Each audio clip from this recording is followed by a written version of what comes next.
നന്നായി കഴുകി വൃത്തിയാക്കിയ മലതാങ്ങി ഇലയാണിത്. ഇതൊരു ഏകദേശം 10 പിടിയോളം എടുത്തിട്ടുണ്ട്. ഇത് കഴുകി വൃത്തിയാക്കി മാറ്റി വയ്ക്കുക. നമ്മൾ ബാക്കി എല്ലാ ഇൻഗ്രീഡിയൻസും തയ്യാറാക്കി വെച്ചതിന് ശേഷം മാത്രമേ മലതാങ്ങി ഇല അരയ്ക്കാവൂ. മലതാങ്ങി ഇല അരച്ച് കുറച്ച് നേരം അരക്കാതെ വെച്ചിരുന്നാൽ തന്നെ ഇത് പെട്ടെന്ന് കട്ട പിടിക്കും. അപ്പോൾ പിന്നീട് നമുക്കത് കുറുക്കാക്കി എടുക്കാൻ പറ്റില്ല, അത് കട്ട കെട്ടി തന്നെ കിടക്കും. അപ്പോൾ അതുകൊണ്ട് എല്ലാ ഇൻഗ്രീഡിയൻസും സെറ്റാക്കി വെച്ചതിന് ശേഷം ഈ ഇല കൂടി ഇതിലേക്ക് അരച്ച് ചേർത്ത് അപ്പോൾ തന്നെ കുറുക്കാക്കി എടുക്കണം. ഇനി നമുക്ക് ബാക്കി ഇൻഗ്രീഡിയൻസ് നോക്കാം. ഇതിനായി 1/2 കപ്പ് പച്ചരി കുതിർത്തത്, ഇതിലേക്ക് 1/2 ടീസ്പൂൺ ജീരകപ്പൊടി, ഒരു 8-10 ഏലക്കയുടെ കുരു എന്നിവ ചേർത്ത് നന്നായി ആട്ടിയെടുക്കുക. ഇനി ഇതിലേക്ക് 2 തേങ്ങയുടെ 2/2 പാലും 400 ഗ്രാം കരിപ്പെട്ടി ഉരുക്കി അരിച്ചതും ചേർക്കാം. ഇനി ഇതിലേക്ക് നമുക്ക് ഇല അരച്ച് ചേർത്ത് കുറുക്കിയെടുക്കാം.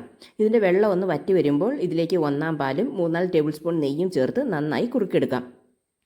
നന്നായി കുറുകി എണ്ണയും നെയ്യും എല്ലാം തെളിഞ്ഞു വരുമ്പോൾ നമുക്ക് വേറൊരു പാത്രത്തിൽ അല്പം നെയ്യ് തടവിയിട്ട് ഈ കുറുക്ക് അതിലേക്ക് ഒഴിച്ച് സെറ്റ് ചെയ്യാൻ വയ്ക്കാം. ഇത് ആദ്യം നമ്മൾ ഇല അരച്ച് പേസ്റ്റാക്കി എടുത്ത സമയത്ത് അതിൽ നിന്ന് ഒരു സ്പൂൺ എടുത്ത് കോരി വെച്ചിരുന്നതാണ്. ഇപ്പോൾ അത് നല്ല കട്ടിയായിട്ടുണ്ട്. നമ്മൾ കുറുക്കിയൊന്നുമല്ല, വെറുതെ വെച്ചിരുന്നപ്പോൾ കട്ടിയായതാണ് ഇത്. അതുപോലെ ഇത് മിക്സിയുടെ ജാറ് കഴുകിയ വെള്ളം എടുത്ത് മാറ്റി വെച്ചിരുന്നതാണ്. അപ്പോൾ അതിനകത്ത് വളരെ ചെറിയ അളവിലെ ഇല ഉണ്ടായിരുന്നുള്ളൂ, ഒത്തിരി വെള്ളം ഉണ്ടായിരുന്നു, അതും ഇരുന്ന് കട്ടിയായിട്ടുണ്ട്.